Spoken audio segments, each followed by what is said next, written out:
Super Supportive by Sleyca. Chapter 206, Herd Creatures Part 4.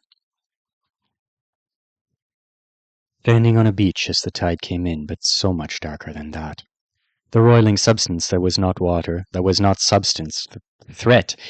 It pulled the sand from beneath your feet, pressed against you, promised that you would learn you were only a more stubborn grain. The erosion would eventually take you, too. The artist had painted that. And shadows. Life forms that had been stubborn in their own ways were now broken, the chaos bleeding from the fractures between what should have, could have, been, and what was and was changing. Alden's body gasped for him, and finally he could see the picture clearly, though there was a thin quality to it, like if he looked too hard he'd pop it, and the experience of chaos that hid beneath the surface would pour over him once more. What he saw was a barren, red place, a desert, with a hill in the distance in the form of a single burgundy roll crossing the width of the painting. The shards of slick, translucent grey material that seemed to dig into the paint in some places and float above it in others were demons. They hadn't been given any features, but Alden somehow knew it. Whether they were a symbol or a realistic representation of what had been in the place didn't matter to him. What mattered, as his eyes focused on the center of the painting, was the knight who stood there beside a single, stocky plant. It was taller than the man was, but it was only brown sticks. It should have looked dead to Alden. It didn't. That's alive. It's right. There are no demons in that spot. The knight had been painted from such distance that the landscape around him was oppressive. And as Alden stared at him, the pop happened. The impression of chaos hit him again and then ended just as abruptly, leaving his attention so fully on the knight that it was like the rest of the landscape ceased to exist. The man stood in a place of safety. The air was somehow clearer there, and the ground had something mossy growing on it. He'd hung a small wooden lantern from one of the stalks, and his hand cradled the tip of another, where some pale fluff hung, seeds or visiting creature. The painting didn't tell Alden that, but it did make him feel like he was standing right there. The knight's coat was only lightly studded, with designs on the sleeves. The green fabric was repaired at the waist in the same way Stuart had repaired Alden's suitcase, with a patch that seemed to melt into the cloth at the edges. His hair was a tight brown braid. Both his pink eyes were looking out of the painting into the darkness. He was waiting. He was tired. Alden felt the way the chaos couldn't touch this place because of the night, and as the distance between them increased again, he was powerfully struck by the existence of that plant in the lantern, that tiny patch of life in the middle of so much wrongness. It was so important, and he couldn't pull his eyes away from it, because what if it disappeared? The painting held him like his witness was required. He didn't resist, and he wasn't released. Not until a pair of hands covered his eyes from behind. What? Who? Disoriented, he tried to turn to see the person who'd done it before their hands were even pulled away, and he ended up bumping his bag full of Stuart's journals into two other people who'd been standing so close that there wasn't a single step between them and him. Crap. Library. People. Several people. Books I shouldn't have been reading. The hands disappeared. He's well. Look how well he is. So there's no need to call Instructor Rel Art. Everyone go back to enjoying your study, please. Quineth, I just said not to cover his eyes. What if he... Human, can you speak? Alden, his name is Alden. I told you thrice. Alden, are you damaged? His mind is probably damaged. He wasn't aware of us at all. He might still not be aware. His features are tainted by obvious distress. Hush, he's not speaking because you're talking so much. I'm all right. Can I have some space? Alden said to the chattering group of 6 Artonans who surrounded him. The one who'd covered his eyes and declared him well was Quineth.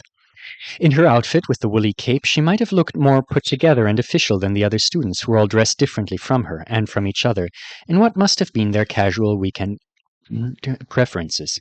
But since they were all shooting her looks with 1 or 2 eyes and sighing, the impression was ruined. I am well, Alden insisted more firmly, holding his bag under his arm, afraid he'd bump into one of them again and the fabric would split open, spilling journals all over the place, because that was reasonable. The art here is very good. I was appreciating it. I told you, Quineth said, sounding confident but looking relieved as everyone finally took a step back from him. The sprout of hair sticking up from her clip waved merrily. Alden was enjoying himself. He was enjoying himself too much if he didn't notice us calling out to him and poking him, said one. They were poking me? "Who enjoys the paintings up here?" said another. He said appreciating. Quinyeath Wit said enjoying. How long was I standing here? Alden wondered. Again, I think we must call Instructor Rel Art, even if Avowed Alden has now been forcefully denied interaction with the painting. The one who'd spoken was a boy who Alden guessed might be the future knight Quinyeath had gone to greet. He was the only one, other than her, who hadn't been in the library when Alden last looked down over the railing. Is he a Rel Art fan? It was only a judgmental leap, based on the fact that he wanted to call the instructor, and he wore 2 clips in his long purple-black hair in the exact same style Rel Art favored. They weren't jeweled, but they were identical in shape. I'm very well. Alden tried to look bright and healthy, and like he hadn't let himself be glued to a painting for an unknown length of time. Tian Rel Art is a busy person, who already gave me behavior notes once and seems like the kind of involved teacher and older brother who'd definitely lecture me for half a day on how to avoid being all human in front of the artwork. And that was the best of the likely outcomes. Alden didn't want Stuart to get the lecture in his place. Let him know I appreciated this, he pointed toward the painting, careful not to look at it, except through his peripheral vision, when I see him again, probably soon.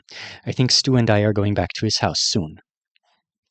Not too soon, I hope, said a girl. They've only just gotten a chance to talk to him after so long, and Noel cares so much about him. I'm sure she'll think of the right thing to... She trailed off, turning one eye to the boy who wanted to call Rel Art, and blinking the other at Alden. He's enjoying the morning with those he hasn't seen since he went to his preferred university, the boy said. I can't imagine Stu at Leaf Song even after this much time, one of them said. Do you think he's all right at the kinds of parties they have? Of course not. The rumors I've... Of course the Savard, who has just had a frightening experience, doesn't need to hear us gossip about other wizards, the Rel Art impersonator said. He's about 2 sentences away from me deciding I don't like him much. That's right, Quinyeath chimed in. He doesn't need to hear about Leaf Song. Nobody needs to call anybody. Assay doesn't need to worry. He needs to sit down and have productive study time in our quiet and peaceful library that is so safe for humans. Alden will come with me. She looked like she really wanted Alden to come with her, away from all this talk of tattling to a faculty member. Assay, thought Alden, the name familiar. Assay Tor, sent away with no N for showing too much emotion in the day of the snow. All grown up and becoming a knight himself now, if I haven't misunderstood who he is. Strange how that day was so much more recent to Alden than to the people who had actually lived through it. And through other days after it, he reminded himself. Assay Tor gave Quinyeath what must have been the 50th look she'd gotten since Alden had regained his senses. You're not going to get in trouble, he said patiently. What about me? Am I going to get in trouble? Alden wanted to ask. Is Stuart? What if Rel Art checks my bags and finds a bunch of journals on magical topics that haven't been spread around widely on Earth? Is there privacy of the school tattoo to go with privacy of the house? And how irate will Stuart be if they have another tattooing of the guest fight here and now? She's definitely going to get in trouble if you tell on her, Assay Tor, the other girl said. She left Navowd alone in the top library without even warning him about the paintings.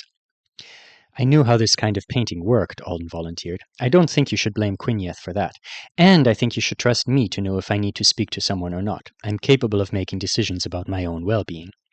He positioned the shoulder with the commendation on it toward Assay Tor on the pretext of turning to address the group. This painting was just so good.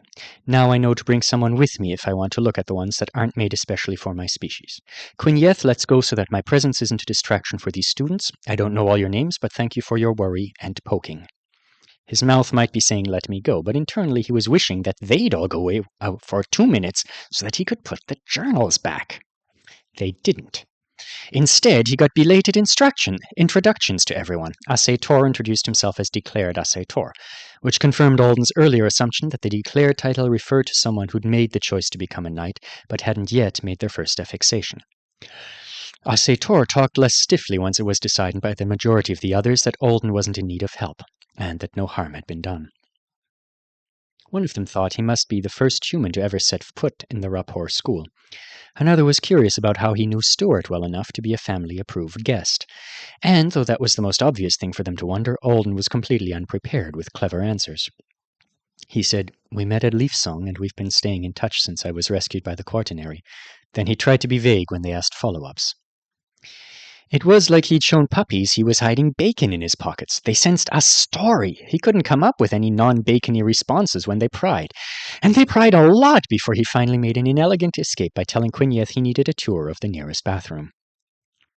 I've almost forgotten the mission and isn't common knowledge. Stuart's whole family seemed to know. The primary said he would appreciate me not telling, and I know Stuart would appreciate me not telling. I guess when this comes up, I need to imply we met in his lab class and hit it off somehow. Alden left the bathroom and found Quinyeath waiting in an alcove just down the hallway. I thought we could see some of the classrooms next, she said. Would you like that?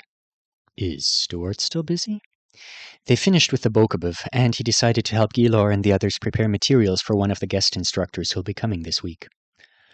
Alden wondered if that meant the reunion was going better than he'd feared it would after seeing the journals. He hoped so. I should probably forget about our original plans and just go with the flow so he doesn't feel pressured on my behalf. I wouldn't mind seeing more of the school. It would be the reverse of the tour he'd given Esherdy, he realized with amusement. Like the universe was balancing itself out. One Artonin tours human high school, one human tours Artonin rapport school. He was looking forward to seeing more of it. I am sorry about the painting, Quinyeath said. When Asay and I came in and they were all trying to gently call your attention away from it so that you wouldn't experience a shock, I was afraid I'd made a horrible mistake with Stu's new companion. She stared down the hall and Alden moved to walk beside her.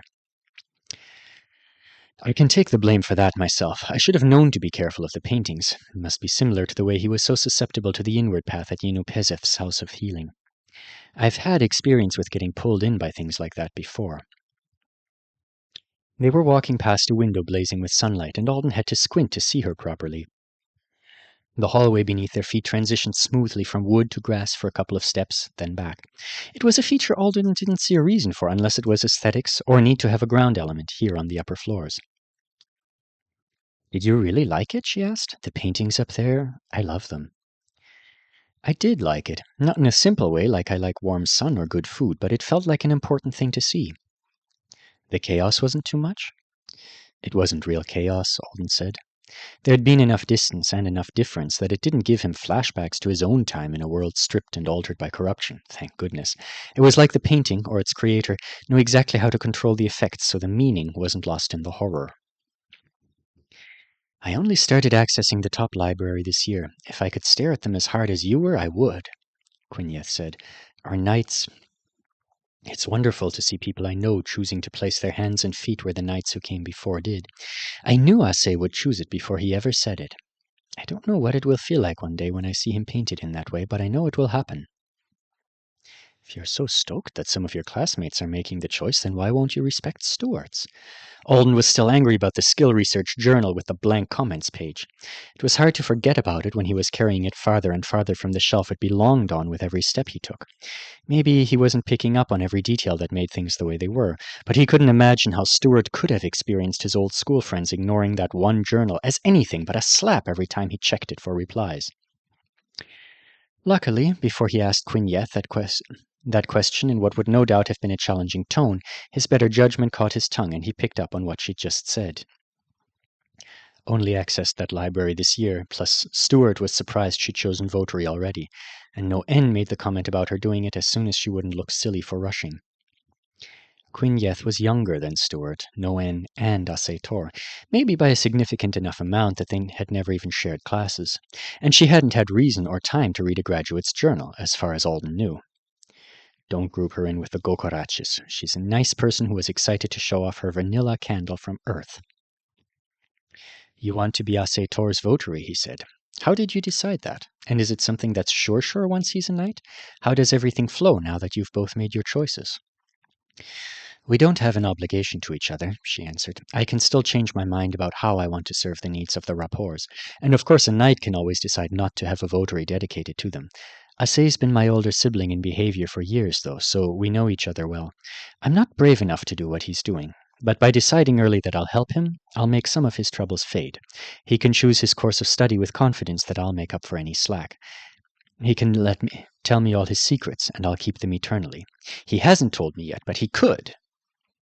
And don't tell him this part because it's a surprise. I'm doing everything necessary to qualify to go on his first mission as a casting assistant. I only have to convince everyone I'm ready, and I'm sure I can. That sounds brave to me, said Alden. It's not brave if you are not fearful. Queneth turned her head to look at his commendation. As you know, I like your pesiva. Who embroidered your honour upon it? Alden told her about Tuck and Yinuo. Human rabbits, like you! She started down a staircase Alden recognized from the trip up earlier. It was on an exterior wall, and the windows overlooked the grounds. Alden could see the Bokobov down there, with no company other than her interesting stick. You're the first human any of us in the library have ever seen close enough to talk to. Sorry if I'm not the most wonderful representative. Stu must think you are. If it's not rude of me to ask, when are you going to grow your face hair? Alden laughed. I'm already growing it, but there's not enough of it yet to look good. I shave it off. When my beard is fuller, I'll probably try to see if I like it. Beard, Queneth said. She definitely just added that to her English vocabulary list. Is there a ceremony when you decide there's enough hair for a good beard? Not in my culture. Maybe somewhere. I don't know. There should be. I'm the first human any of them have ever seen up close. That wasn't surprising in one way. Humans were a fraction of the avowed population, and they weren't a big fraction. But in another way, it didn't match with the impression he'd gotten at Leafsong on Anesidora, and with all the wizards currently staying at Matadero. Maybe I'm always running into human enthusiasts just because I'm human. A lot of the artists hadn't met one of us until I visited earlier. He was trying to work out how to ask, if you rapport kids are all so curious, why don't the adults just summon one of us for you to meet without it sounding off? Queneth didn't give him time. Earth was such a controversial resource world. Even some of the rapport folk who summoned Avowed very casually won't call your people unless their service is irreplaceable. It's changing, but rapport one changes more slowly, I think.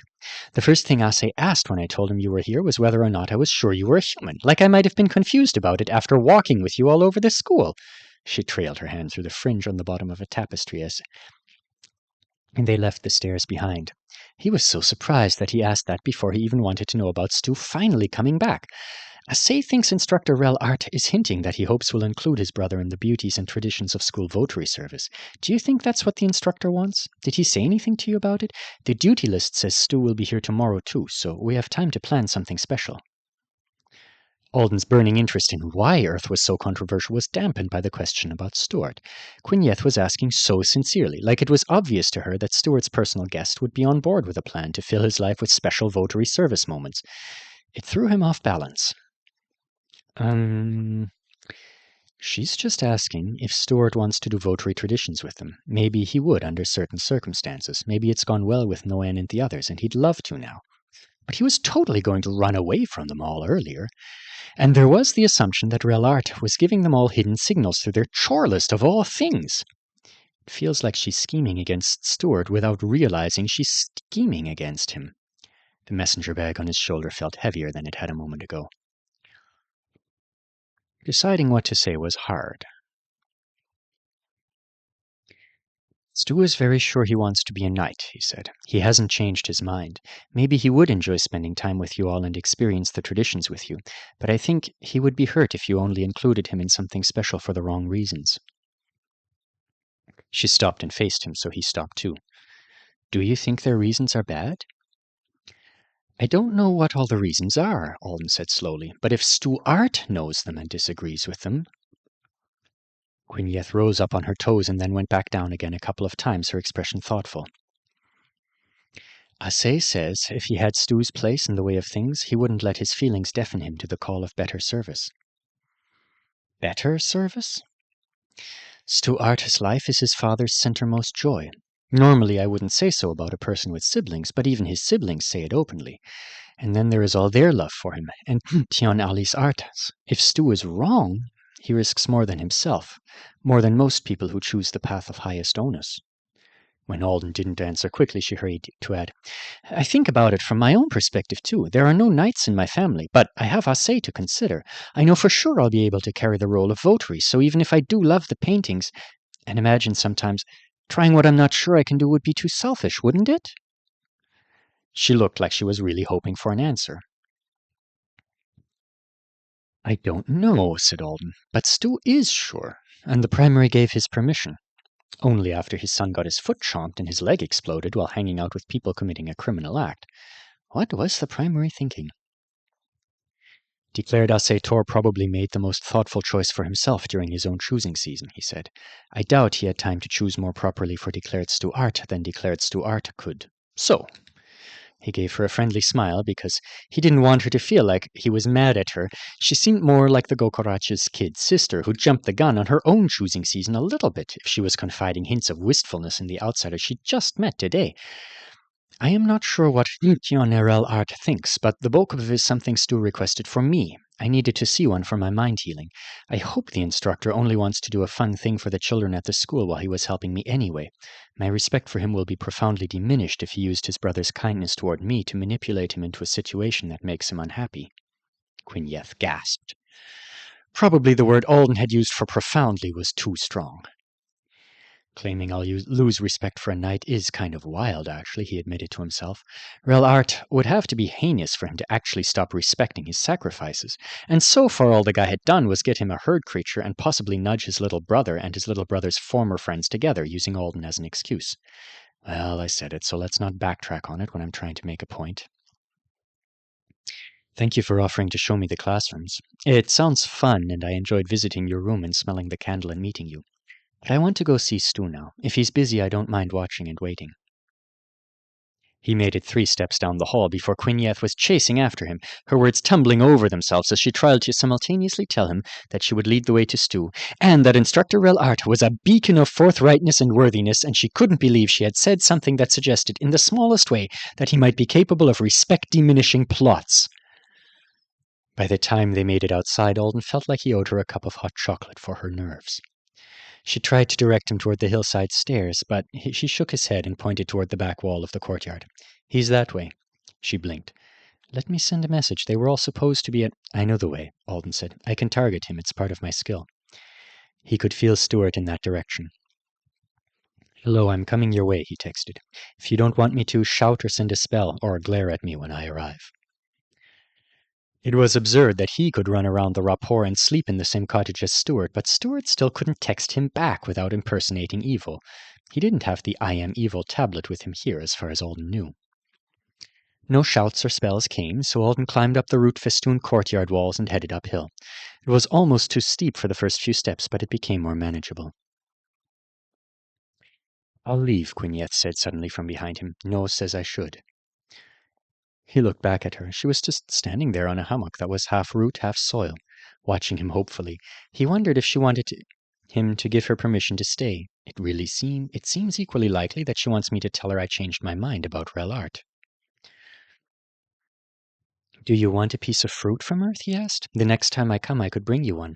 Or maybe honey, bees make it. Yes, she exclaimed. Yes, I will have a gift for you too. He watched her go, then sent a message to remind himself to buy honey.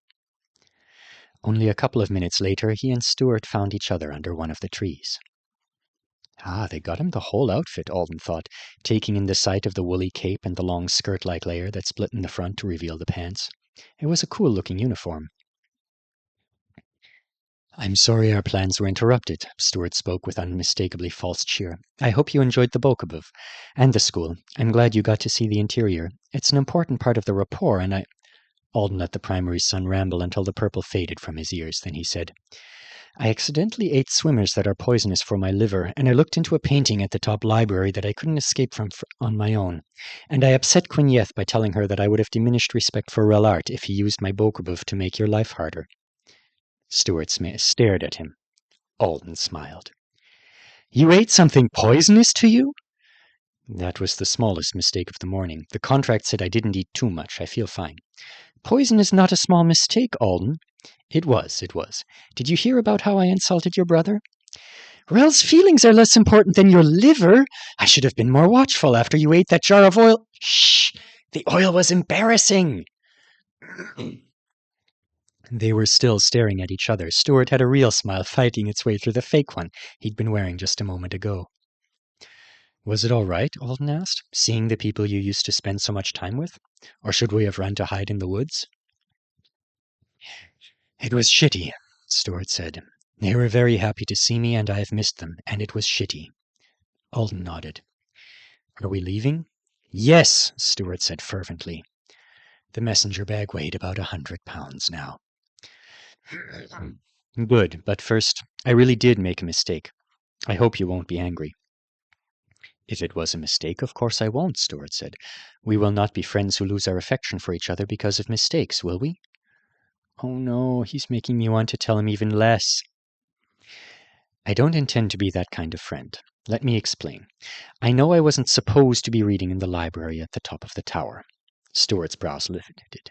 If you speak of proper discretion, I think you weren't supposed to be in that library at all.